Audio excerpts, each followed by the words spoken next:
خير طيبين الحال. جيتوا سلم حالكم، سلم حالهم، حياكم الله، عافية وسلامتكم. حكم القدر يمضي بذي نرضي وذي ما نرتضي، مقضي من الماضي وانا راضي لما ربي قضاه، والامر للقاضي علي من فيض عطفه نقتضي يعطف ويتغاضي على من ضاق به حتى فضاه. جيناكم اخوتكم باذلين الحكم في رفعان الدم بما حصل من بشير المقري على ابن الفتيي، وما بقى من العلم والخبر يوفيها ابو يحيى وسلامتكم. قم يا ابو يحيى.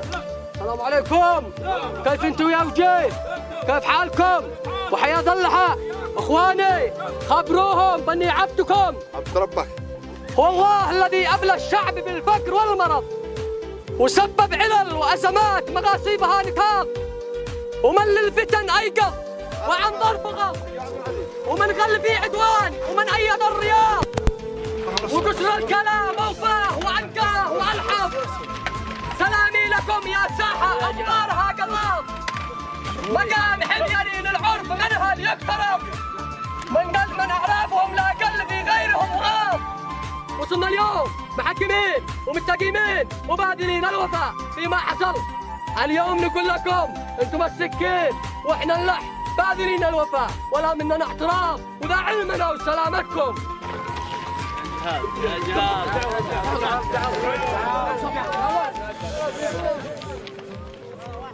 جيتوا وصلتوا وجيه غالي، احنا بنطلب الله سبحانه وتعالى، وكل من وصل او كل من هو عربي ومسلم لا يرجو الا الله سبحانه وتعالى. هذا حكم الاعدام، هذا حكم الاعدام الذي قضى بقتل بشير المقري رميا بالرصاص لما اعترفت، ولكن طفنا امورنا وشفنا الله سبحانه وتعالى فوقنا اكبر بما جيتوا به، ولا لنا منجا ولا ملجا الا اليه.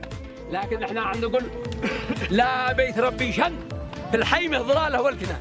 نعم هذا هو المطلوب، واحنا نريد ان نتمسك تمسك كامل بالقران، نحب الله من اجل يحبنا، نمشي مع الله من اجل يعيننا على ما احنا فيه، وماسكي بالله سبحانه وتعالى، وعارفين ان الجنه والنار موجوده. من ينكر الشمس في كبد السماء يا ناس، من يجهل البحر في قدفات الامواج. وعلى كل حال يتكفاني الذي هو مولد من جاءني بحسن قبله، هذا هو الاب.